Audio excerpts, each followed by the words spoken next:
I'm on the phone with Anne from Pikapi Podcast, and as you probably guessed, this is the next in our series of comparisons of the ending themes of the various Pokemon movies.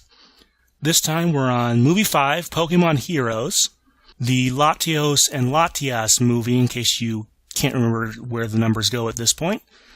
So for this movie, on the Japanese side, we have You're Not Alone, and then on the English side, there's a couple songs in there.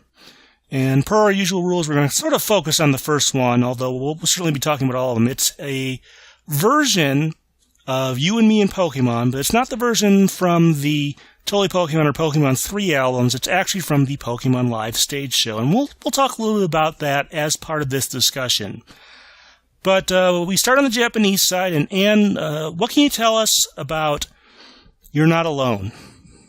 Okay, so You're Not Alone, also known as Hitoribochi Janai, was a collaboration between Miyazawa Kazufumi and Koba, who is also known as Kobayashi Yashiro. And it's a really interesting collaboration because Koba is really well known for his accordion playing and was named Composer of the Year by the Japanese Award Academy, I think the year right before Pokemon Heroes released in Japan. And then you combine that with Miyazawa, who founded a band called The Boom, and he's known for fusing the island and folk music of Okinawa with modern pop and rock elements and kind of preserving the culture of the island. So you get this really fascinating collaboration when those two artistic senses come together. Yeah, however, although he has an Okinawan background, this song is definitely not Okinawan in style. It's definitely... No, it is not. Definitely ties into the overall style of the movie of Altomar, which is based on Venice, or more generally, Italy. Do you think this song was written for this particular movie, or was it something... I guess the style is definitely in tune with this movie. What do you know about the song itself, though? Given the presence of the accordion, it definitely fits. I think this is where the Japanese side stopped doing their movie ending themes in-house, like writing them in, with the composers of like the series music and such. I think this is where they start contracting out to other artists. So they obviously got Miyazawa and Koba for this movie to do a song for the movie ending theme. But who knows to what degree they collaborated with the director or if they saw storyboards or the finished script before sitting down to write the lyrics. But they were definitely hired to do this song specifically for the movie. And I believe Koba composes a lot of other music in the score as well. That might even be his accordion playing. Yeah, no, there's a lot of accordion in the score of this movie, as well as the opening theme, which is yet another version of Aim to be a Pokemon Master, also has some very nice accordion work, and we may talk a little bit about that later in this episode. But any other sort of notes about production you wanted to share? Not much, except for you said something earlier about how, this doesn't really have any Okinawan musical influence, but I did kind of want to point out that Miyazawa, in, trying to capture the feel of the island and that culture he grew up in, he also does some work with a Brazilian artist and Caribbean, and, just other global artists in the world and kind of infusing their cultural music into, again, the pop and the rock and, more modern elements. So I do think he brings some interesting skills to the table as they're trying to capture this not Venice sort of musical landscape. Yeah, like I said, though, I guess there might be some similarities, and we'll certainly talk about the musical stylings more as this discussion goes on. But for now, let's flip back to the English side. So, as we mentioned earlier, the English credit songs, none of them were specifically written for this movie. They're all pre-existing stuff that had been released before. Now, the first song in the end credits is You and Me and Pokemon, but like I said earlier, it's not the version from Totally Pokemon, or Pokemon 3. This is the version from the Pokemon Live stage show. And that was a stage show, started in 2000, and went through 2001, 2002. It toured across the United States. I think there were plans to bring it overseas, but financially it didn't do all that great. But as far as the show itself, it was sort of this, stage musical with a lot of Pokemon puppets. and then live actors who would play, Ash, Misty, Brock, Team Rocket, Giovanni, and a number of other characters from the Pokemon universe. And the soundtrack features a lot of songs from To Be a Master, and it also features actually a couple songs that would later be moved over to Totally Pokemon and Pokemon 3, including You and Me and Pokemon. Now, most of the ones that were moved over are fairly similar. Two Perfect Girls is pretty similar. Pikachu, very similar. You and Me and Pokemon, very different, and we'll talk about that in a little bit, but I kind of wanted to sort of set the stage there. Like I said, if you want to know more about the Pokemon Live show itself, a couple years ago I did an interview with John Siegler, one of the co-writers of many of the opening themes from the opening seasons. He worked extensively on that project, and we talk a lot about it. Unfortunately, the interview has a few technical problems with its audio, but it is a good listen and has a lot of great information, and I certainly hope you take a listen to that at some point. But as far as the show itself, Anne, I don't think either of us had actually seen the Pokemon Live stage show. Is that correct? Unfortunately, no. Yeah, I didn't either. I kind of wanted to see it. It came to Chicago and Milwaukee, but I think my mom wasn't interested. These shows are tend to be pretty cheesy. These shows based on a major media franchise, and the music on the show is very emotional, even more so than some of the original versions. It would have been cool, though. Like, if anyone has been able to see it, we would love to hear what your experience was like. Yeah, and also, I should point out that if you are trying to get the actual soundtrack, like an actual physical copy of the Pokemon Live soundtrack, good luck. You're going to need it. Actually, I have a copy of it. It cost me over $100. This is one of the few pieces of Pokemon music that is actually truly valuable, just because there weren't a lot of them sold, and of course, Pokemon being Pokemon, there's still a lot of interest. You can look up the tracks in places if you are so inclined. Nowhere official, but you get the idea. But as far as acquiring an actual copy of the soundtrack, that's going to cost you, and they don't come up on eBay very often either. I've only seen a couple over the years. I keep dreaming that I'll find one in a thrift store from, someone who just didn't know what they had. So in this particular case, we don't know. Obviously, the song wasn't written for this movie. We don't know what their exact selection criteria or why they didn't go through the process of writing a new song or finding something that had been previously unreleased. But in this case, that's what we have on the English side. We have a medley of pre-existing tracks. So now let's sort of talk about the musical stylings of each of these songs in depth. First of all, Japanese side. You're Not Alone. It has sort of this, pun intended, whirlwind type of feel to it to me. It sort of starts up and keeps kind of going through there. Anne, can you sort of describe, reminding us of how the movie wraps up, how this is introduced there? Yeah, it's so interesting because the ending scene of the movie, the music stops completely and it's no sound. Only a few characters have lines and there's long pauses. It's a very soft and serious moment. And then once the music starts up, it's almost a little bit jarring. Like every single time I forget that song's going to play and that it's going to be so quick and the melody's going all over the place. But then it you get used to it, I guess, and it becomes a bit more of a mellow song. Like it doesn't have like a real driving pop percussion and it kind of smooths out a bit more. Yeah, so, we've had the infamous kissing scene, and then Ash gets that gift, and we open that up. It has the picture of him and Pikachu, and, then this song starts up. Does it sort of keep a relatively consistent feel through it, and you're just getting used to it? Is that what I'm hearing from you, Anne? Yeah, like, the accordion and kind of the score of the song is very fast and goes all over the place, but it never really builds in the way that some other songs would, where like it gets to a climax and suddenly we're going faster and the bass is pounding. It's not that type of a song, but there is a lot musically going on. So like I said, the beginning really throws you because you came from silence. But once you get over that first hump of suddenly there's sound in my life, it's really a much more slower song. Obviously, a very different dynamic from how the song was presented in the English side. What about some of the lyrics there? What is this song sort of actually talking about? Okay, so this song, the lyrics are depressing. Oh my gosh. It's sort of a bittersweet, like almost staring down the apocalypse, which is weird because we just saved the town. But it's like, even if we get lost in a world that can't bear its conflicts, and even if we're sucked into a future where hatred flows, it's like, you're not alone. There are other people who need you, so don't lose your shining heart.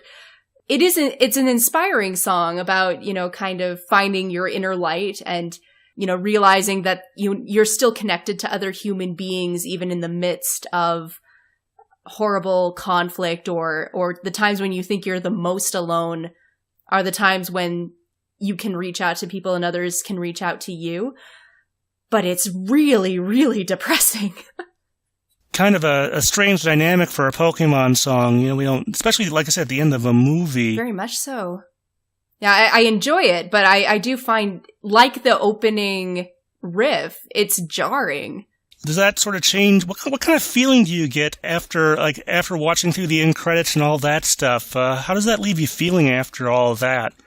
Kind of conflicted. Like, I think bittersweet sums it up, because when you hear this song with the images of, Latias kind of getting over the death of her brother and moving on with her life, and Bianca painting and, kind of finding a peace, and, the town moves on and rebuilds and takes down the DMA machine, and Ash and Pikachu are lovey-dovey and go on their journey.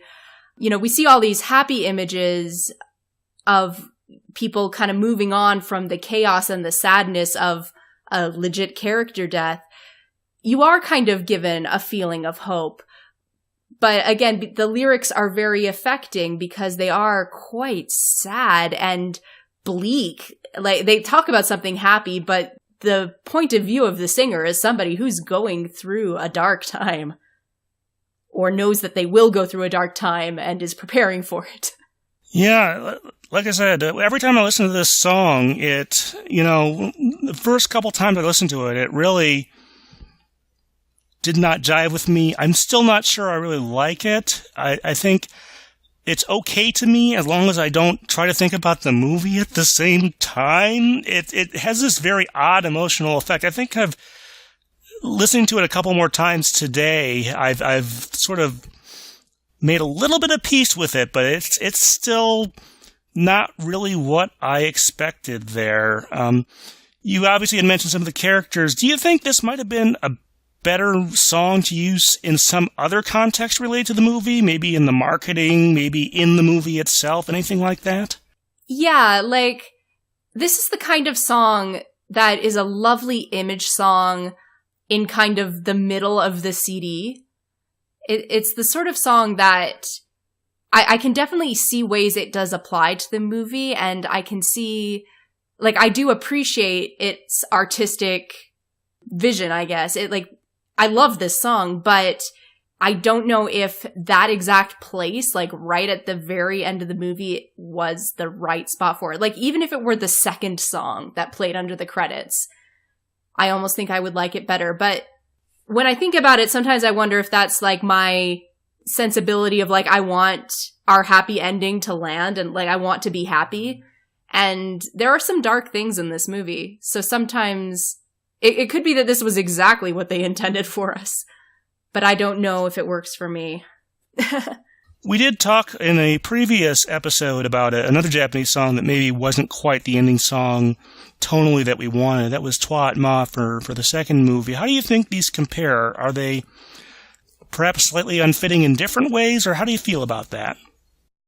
I think unfitting in different ways, because Twai Ma, like, it didn't seem to quite fit, but I don't think that was necessarily the intention. Like, I think they were going for, like, we want to have a hit single sort of ending theme. Whereas this, I feel like Miyazawa and Koba were like, we have this thing we want to say, and, this is what we took from the movie, and this is what we want to convey. Like, I feel like they definitely have a specific vision they're going for, and they're not concerned about, how well the song's going to sell, or, marketing or anything like that.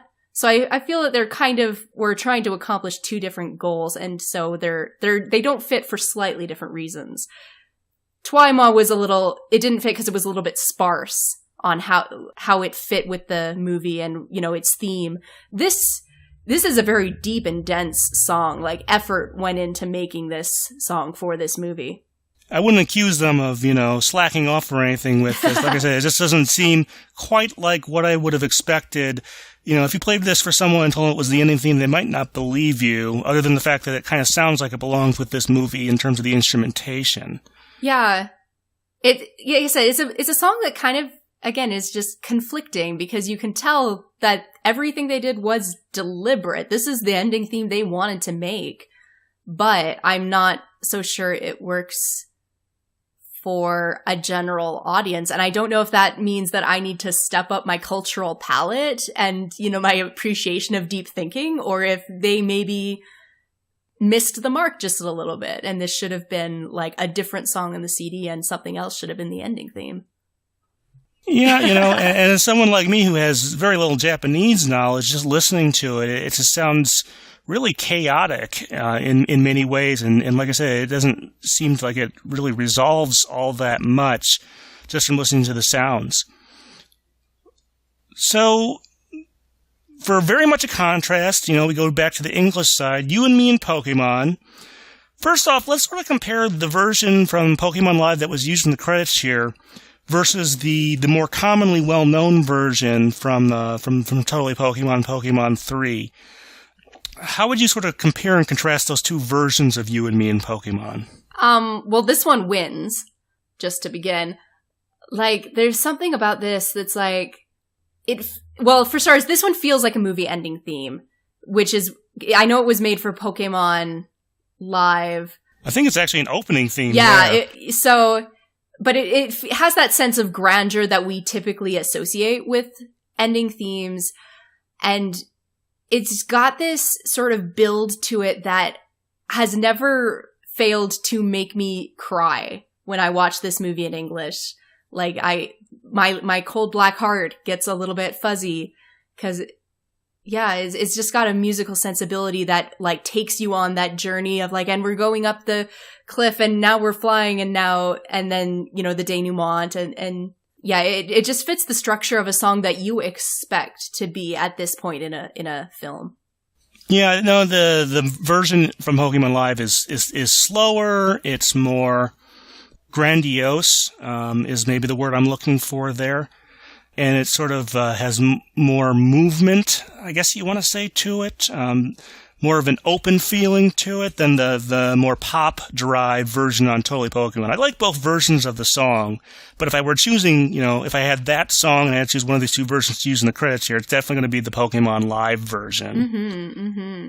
And I think as a result, this isn't the only song in the credits, but I think it gives a more natural ending to the movie, going from that scene, in the boat and whatnot, to this, I think, feels a bit more natural. Would you say that as well? Yeah. Yeah, it gives us the happy ending that we were all expecting and that kind of emotional catharsis as we move on through the credits. Although I suppose one of the disadvantages of this is that You and Me and Pokemon it's about Pokemon in general. It doesn't really have any direct connection to this movie. It obviously doesn't have the instrumentation of the score in the movie. There really was no way they were going to get that. Is that sort of a detriment to it in any way, or are you still okay with that? I'm okay with it, but I think, it's a missed opportunity, definitely. I mean, because I do get such a happy feeling from this song and it does move me emotionally, it's one of those things that, like, I would let it go. But you're right. Like, I think if they had found a way to be able to make it tie in a bit more musically or something to that effect, or have a song that fit more lyrically, that would have just been a plus. I'm not sure how much more there is to say about it. Like I said, it has a great feeling. Some of the other Pokemon Live music is a little more corny and definitely would not have been used for this purpose. But I think this version of You and Me and Pokemon was a good choice if they either didn't have the time or something fell through and they just didn't have an original song to put in there. This was probably a pretty good choice. Can you think of anything else that would have been available at the time you might have rather seen there? I can't think of anything that would have fit the movie any better. There are a lot of other songs, like Through Totally Pokemon or stuff that could have worked. Like, Biggest Part of My Life and Never Too Far From Home. Like, they have a lot of very sweet songs that are similarly applicable, but I don't think any of them would have been a step above what we have with You and Me and Pokemon. Yeah, I think that's kind of the determination here as well. Like I said, we don't know exactly what happened on the dub side, if they had something else in mind and it fell through, or if this was a budget constraint or something like that. But yeah, I definitely get a better feeling putting this in there than I think I would have had the Japanese version been in there, or like even a translated version. Actually, I think that might have been, for me, as someone who didn't understand Japanese, it might have come across even stranger. Possibly, but this might have been a song worth trying something like that on, because, as you said, it kind of seems to go all over the place in a way. Like, with the way the lyrics are set, if you took out the Japanese lyrics and just had the arrangement, the accompaniment, you could actually probably put some English lyrics to that, whether they were kind of a translation or taken from the original Japanese text, or if you kind of just same melody, different lyrics, or something like that, and gotten away with it in a way that you couldn't with some of the previous ending themes where we've thought about that. Keep listening for more from this interview.